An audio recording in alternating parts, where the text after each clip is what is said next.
Welcome to the Wellnest Mamas podcast.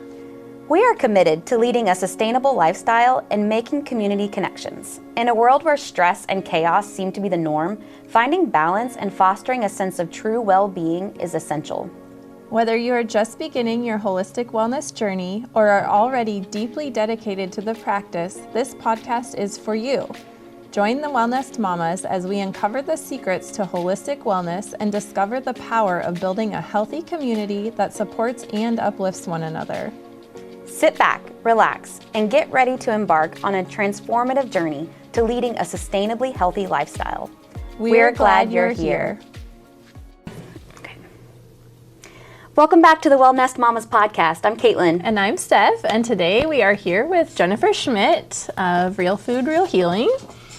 How are you today? Oh, I'm good. I'm excited to be here. I'm excited to just get to talk and share stories. Yeah. So what is your story? Tell us about what you do, why you're here, how you got to where you are. Yeah. So I write at realfoodrealhealing.com, and I primarily started that website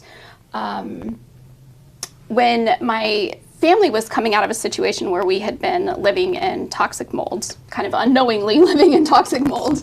And we were coming out of that situation, and I just felt like I was learning so much that just doesn't seem to be common knowledge in the public. And I thought that, I need to share this. It's something that I think people do need to know. And so I share that, but then I also, with the title Real Food, Real Healing, I share about just the journey that I have found with the power of changing our diet and changing what we eat and what that does to our bodies, and how we can curb inflammation or speed up healing, and just food in general has been so important to my story. So I write a lot about that. I try to share some of the recipes that I use with my family, and I'm a writer at heart, so I like to tell stories and share information and make it accessible, hopefully, to people. Awesome. Yeah. So Real Food, Real Healing is your website? It is. But also your book. So I recently published a book. It's called The Grass-Fed Guide. Okay. And the Grass-Fed Guide was something that came out of the idea that as you seek to purchase healthier meat for your family, I know when I first made that jump, trying to get away from grocery store meat, I didn't know where to go or what to buy, or, if I started talking to a farmer and maybe one farmer was quoting me a price by hanging weight and somebody else is quoting a price per pound, I didn't know how to compare those, or it felt like I was speaking a different language. It's very overwhelming. It's totally a foreign language. And honestly, as a budget cook, I guess you could say, I was used to cooking with ground beef. And all of a sudden, if you go to a farmer and you're talking about buying a quarter cow or half cow, you're getting a whole lot more than just ground beef. And I didn't know what to do with it. And so when I wrote the Grass-Fed Guide, I was trying to write kind of for the me I used to be, in terms of these are the things you need to know that will help this process and help you speak farmer and be able to communicate and know what to do with the cuts of meat that you get. So the Grass-Fed Guide's available on Amazon.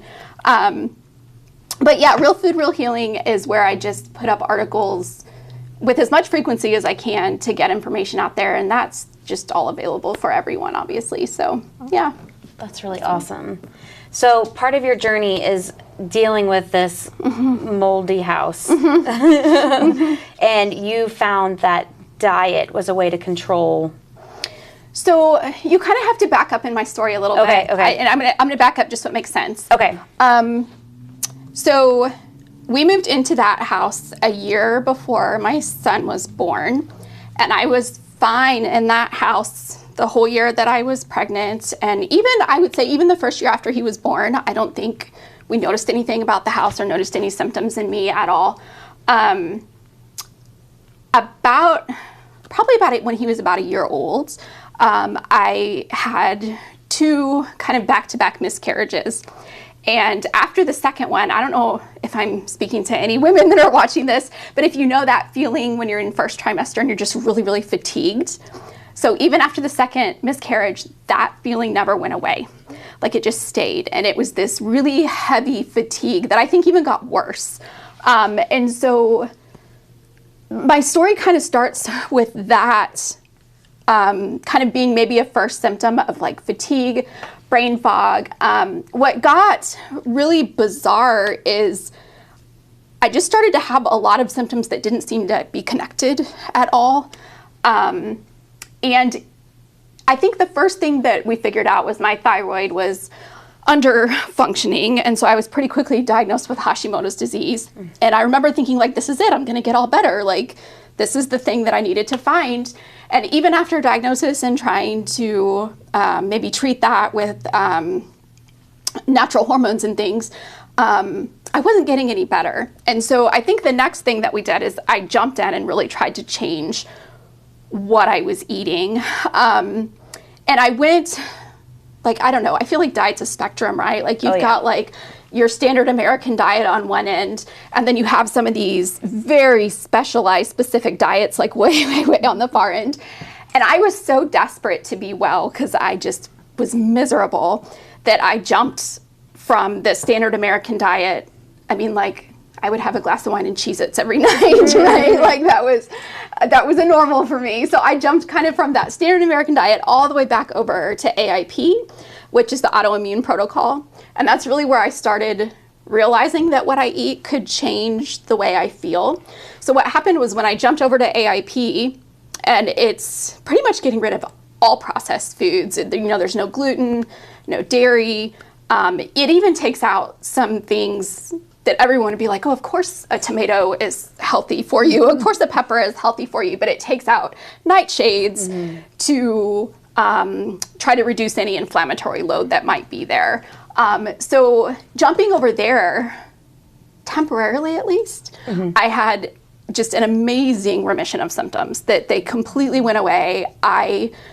When I was diagnosed with a thyroid disease, was holding on to a lot of weight that I couldn't get rid of. My hair was falling out, you know, all the typical thyroid symptoms, and those all kind of went away. Like my weight regulated back to what it should be.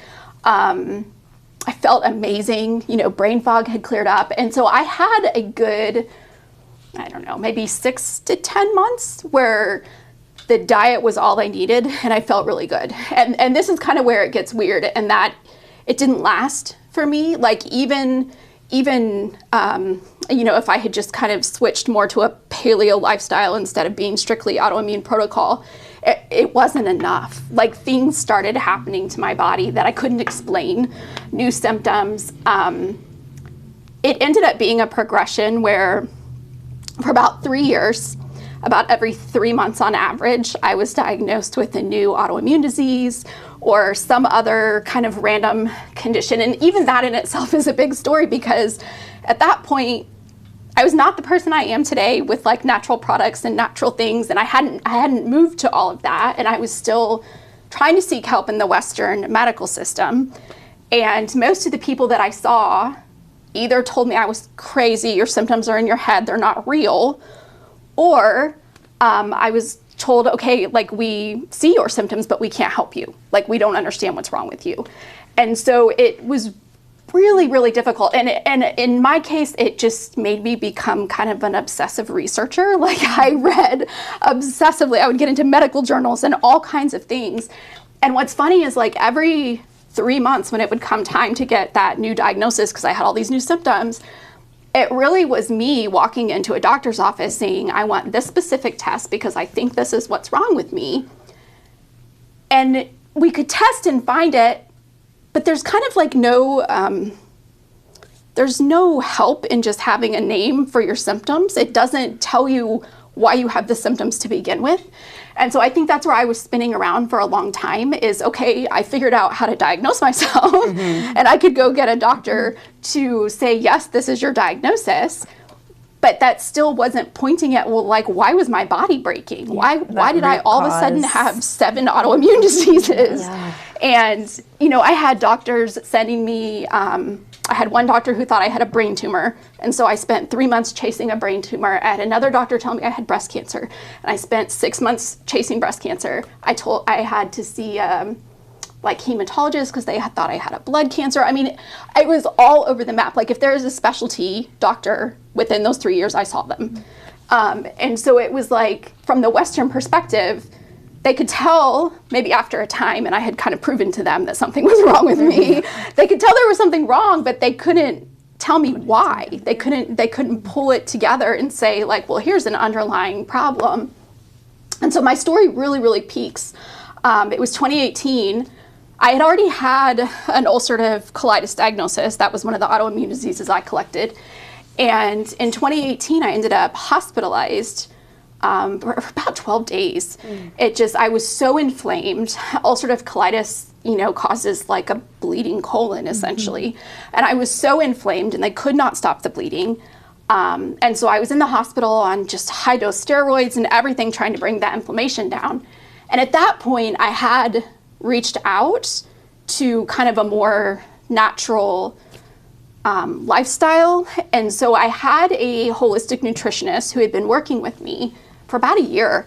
And she came to visit me in the hospital and she just looked at me and she was like, Jen, you shouldn't be here. Like, we have done everything that you are supposed to do to, put autoimmune diseases in remission, to heal. She's like, you are only getting worse. Like, you're not getting better. And so she was really the one who looked at me and was like, you need to test your house for toxic mold. Because she was like, there has to be something that is working on your body, because no matter what we do, you only get worse. You don't get better. So that kind of honeymoon period that I had with food, I don't want to say it didn't do anything after that point, but it was not as good as it was in those first 6 to 10 months. And so, our story gets a little bit strange in that we did not own our house. My husband is a pastor, and the church that he was serving owned the house. And so it was kind of an awkward situation when I came home from the hospital and I talked to my husband and I was like, I think we should do this. My nutritionist is suggesting this might be something that's important. And he was really opposed to it because he was afraid of breaking that relationship between the church and him as their pastor. And so it was kind of this really tense situation. And I tell people when I tell my story, I say, this is a God thing completely, because we'd had a conversation and my husband was like, we just can't do this. We can't approach the church for something like this. And it was 3 days after I got home from the hospital that sewage started raining out of the ceiling outside of my bedroom. So it was like in the hallway outside of my bedroom. Oh my gosh. And that like plumbing leak, burst, whatever, was kind of the avenue that we needed to be able to say, like, we need to investigate this. But it's not just maybe a hidden problem, but now we see a physical problem. And I just think that was such a God thing. Yeah, you can't ignore it. No, to open the door, to say, hey, there is a problem, let's look at it. And so, when we had the door open to look, I say metaphorical door, I guess, but when we were able to look into what was happening, we lived in a 100-year-old bungalow, and there was a bathroom upstairs that had been installed by a previous tenant. And what I was told by the plumber was that the pipe from the toilet to like the main stack of plumbing should be pitched down into the main stack, and it was pitched backwards so that it was like pointed up instead of down. So essentially every time someone flushed that upstairs toilet, it was like leaking sewage out into the ceiling cavity. And it wasn't visible. Like, we couldn't see stains or anything in this. It was not visible until that day that it suddenly started pouring out of the ceiling. Oh my God. And so I don't know. I think when I talk to people about toxic mold, I try to tell people just, it can happen to anyone, anywhere. It's not just the 100-year-old houses that might have a hidden problem. It can happen in brand new construction. And I think there's just certain things we can do to educate ourselves about what to look for. And really, to me, just the symptomology of all the things that happened so quickly to my body. Really, one of the big things I didn't even talk about yet was the brain fog. I think that really is the biggest symptom that I would tell people to look for now. It was like my brain quit working. Like, I couldn't read.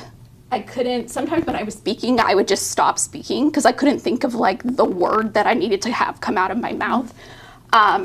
So just the amount of like cognitive decline that happened very quickly, I think is such a warning sign, and that people should be aware of. I had the genetics to have autoimmune disease. It runs in my family. So maybe people could look at their family genetics and be like, well, you know, it's going to happen because it runs in my family. But when it's happening very, very quickly, and you have that cognitive decline that's perhaps going with it, to me, that's a sign. Now I know that's a sign to look at your environment. And so that's kind of how I got to where I am. And really coming out of mold, we were out probably 2 years before I started to feel like myself again. But in that time, I think the power of food started to be evident to me again, because removing myself from the environment that was making me sick, I think my body was able to heal again when in that time when you're just exposed to it day after day and hour after hour, it's like you just don't even have a chance. Like you can do all the right things and you don't have a chance to heal. But I think that's really where, again, I saw the power of food, and especially healing digestive issues like ulcerative colitis. Like food is so powerful, and not just the food that you choose to put in your body, but with something like ulcerative colitis or Crohn's or even IBS, the texture of the food that you choose to put in your body matters very, very much so. And that was just one of those things that you learn maybe from other people and from different studies and things, but definitely from experience. And so that's something that I really just feel like it's a powerful message to share with people, because, you know, I was an example of someone who couldn't afford a big fancy functional medicine doctor, but I can afford to change what I eat. You know, like that's something like in the power of every person. You gotta eat. Right, Yeah. right. And it does cost more. I mean, my budget went up when I had to switch, you know, away from processed food to real food. I'm not saying it's cheap. It did cost more, but it's cheaper than maybe, like I said, the functional medicine doctor, all the supplements, all the things. And it's something that I think everyone has access to if you learn about nutrition and learn just the power that food has over the way that your body functions. You can enact huge lasting change, even when other doctors and things tell you there's nothing they can do for you. You can enact change that that heals. And it's a shame, I bet none of the doctors, all the specialists ever even looked at diet or food or any. Yeah, that always blows my mind. Not a one. I remember even when I was diagnosed with ulcerative colitis, and I specifically asked the GI, so this is like a intestinal disease. Does it matter what I put in my intestines? And he was like, oh, no, not at all. And I'm like, really? Like that doesn't even make sense. But yeah, no one really approached food at all.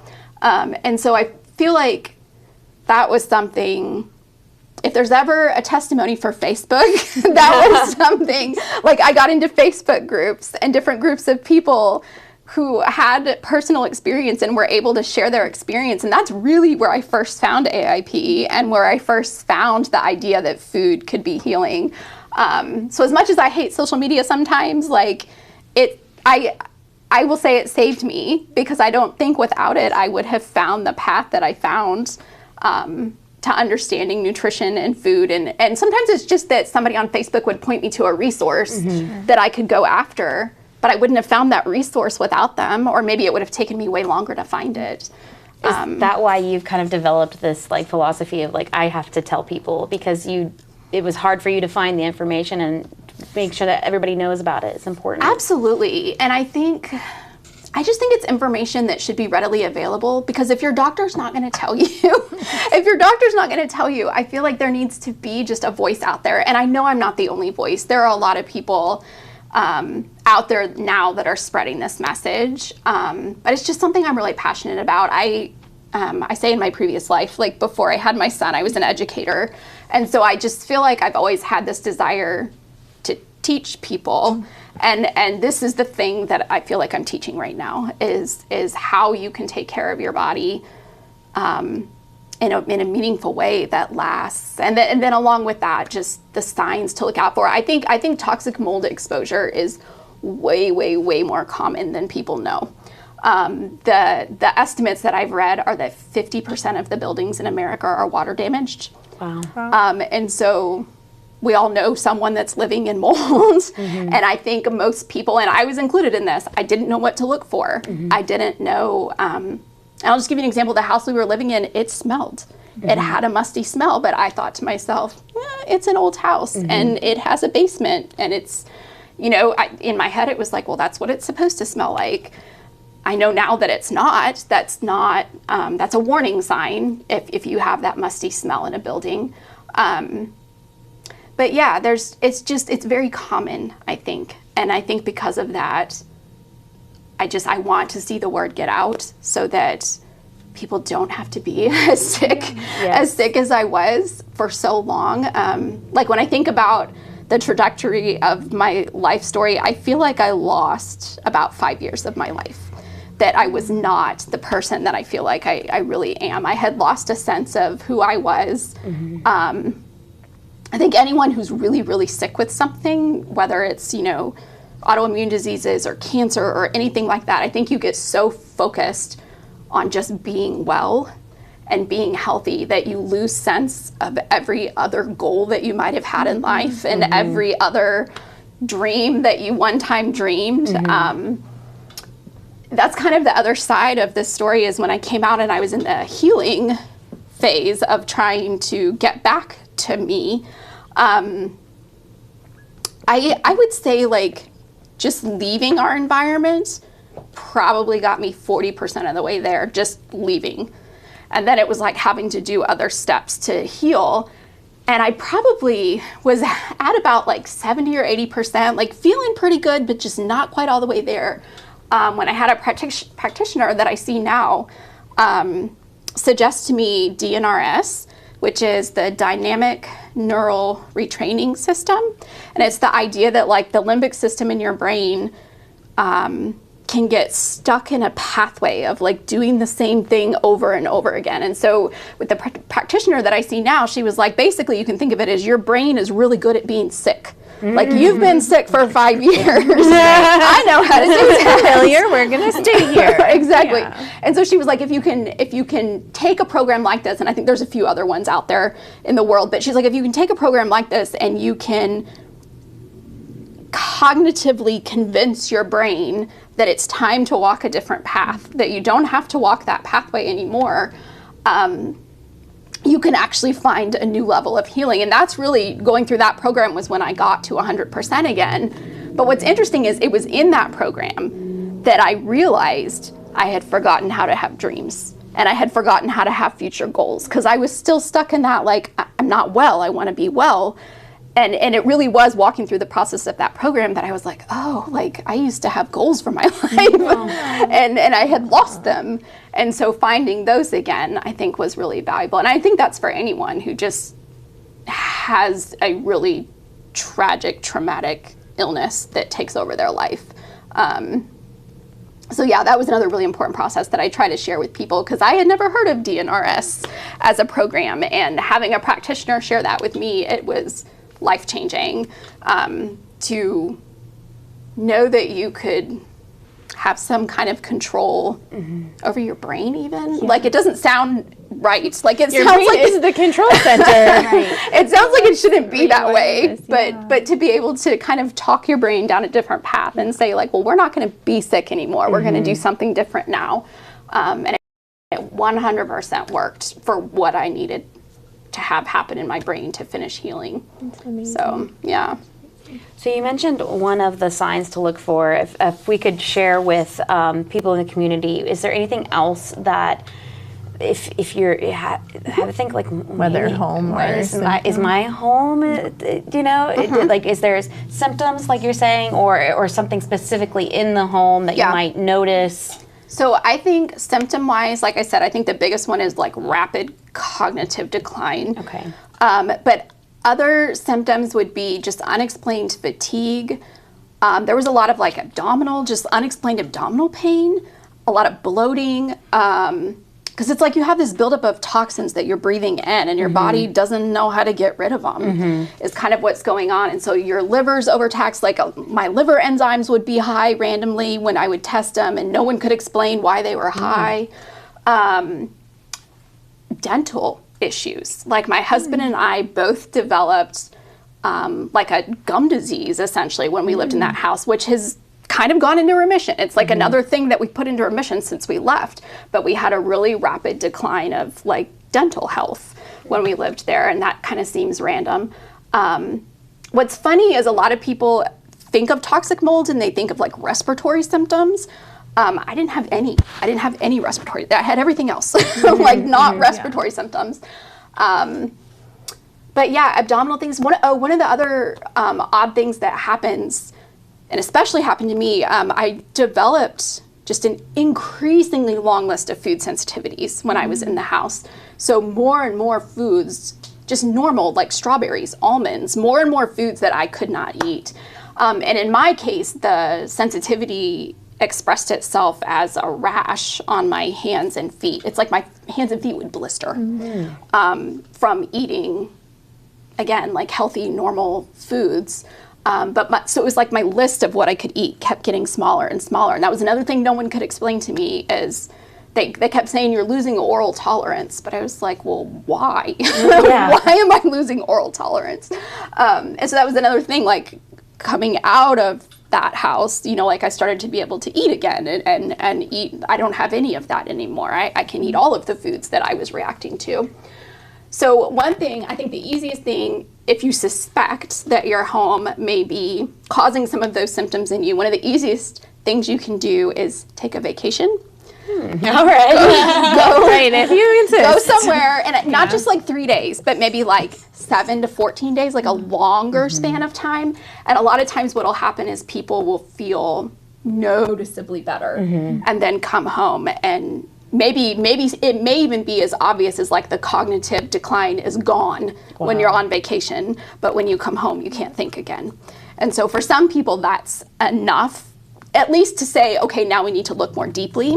That's kind of an easy test, because I mean most people go on vacation at least one time during the year, go see family or something. But things to look for in the house, I mean, there can be obvious signs of water damage, like maybe there's spots under the kitchen sink or something, or, the dark spots on the ceiling. The house that we were in did not have any of that. There was nothing visible to where I would say this is a dangerous house. So when you end up in a house like that, I think in our situation, you definitely could smell it. It smelled musty.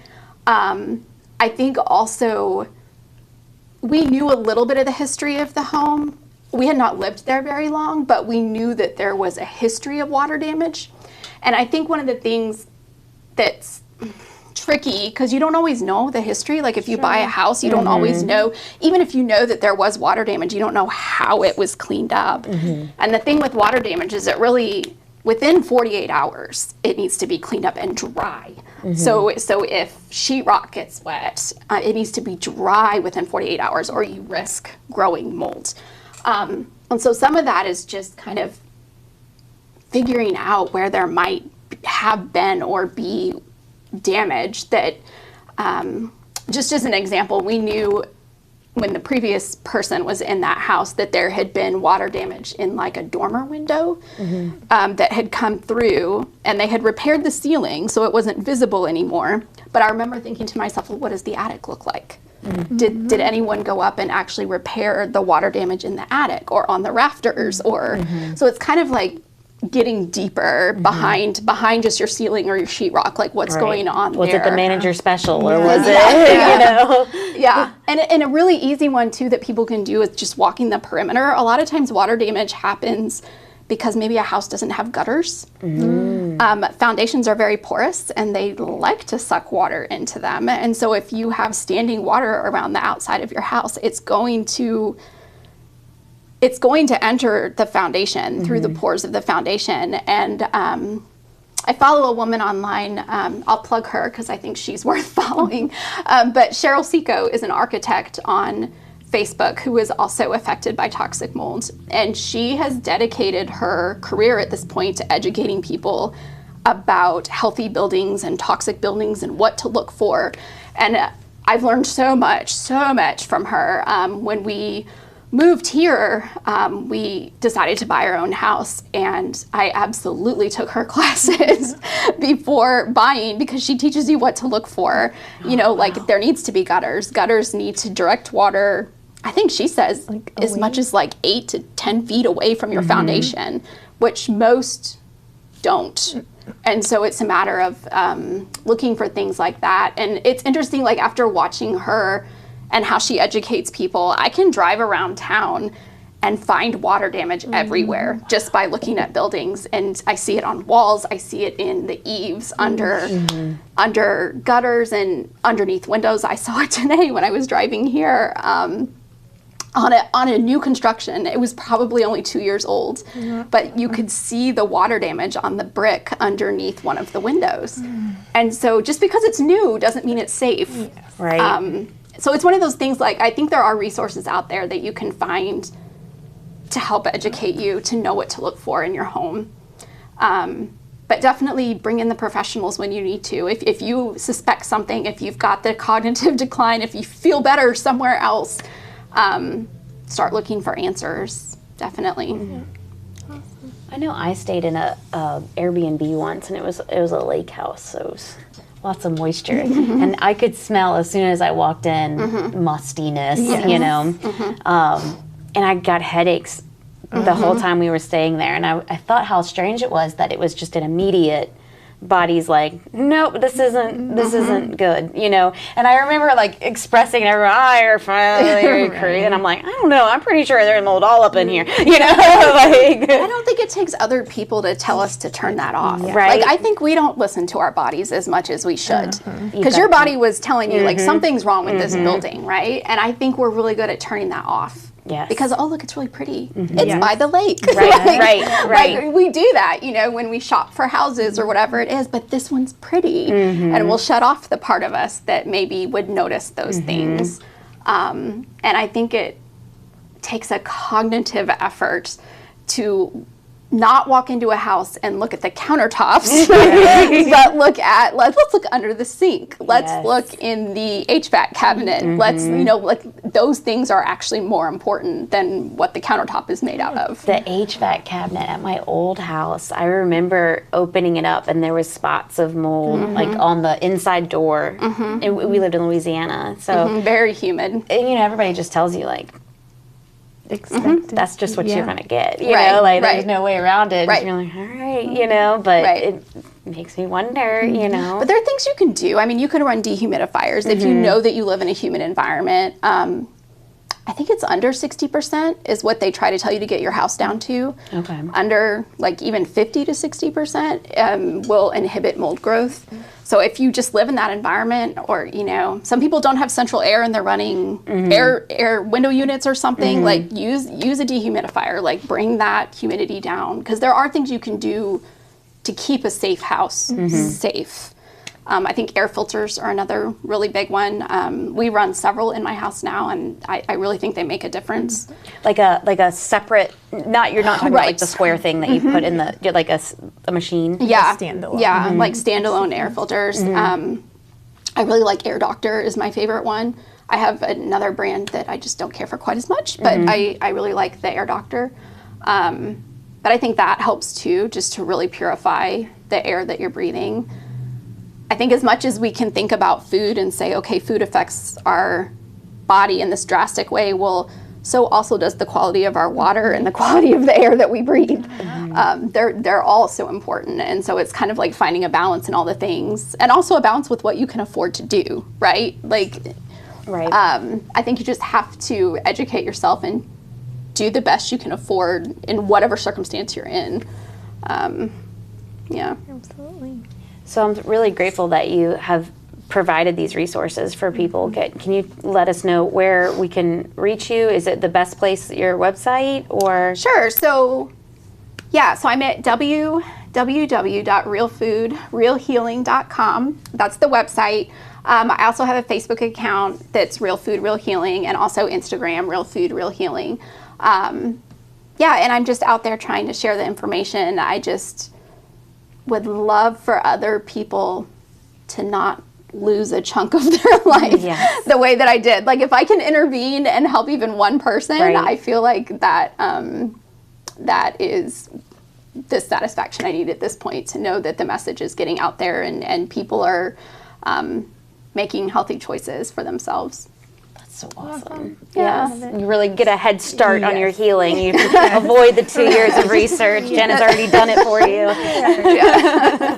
Yeah. Thank you. Yeah, sure. Is Thanks there for anything having else me. you want to share?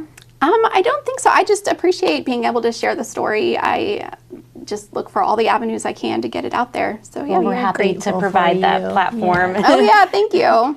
We're all about root cause, getting to, the thick of it and listening to your body. Mm-hmm. So thanks, Jen. Thanks, you guys. Thanks. Bye-bye.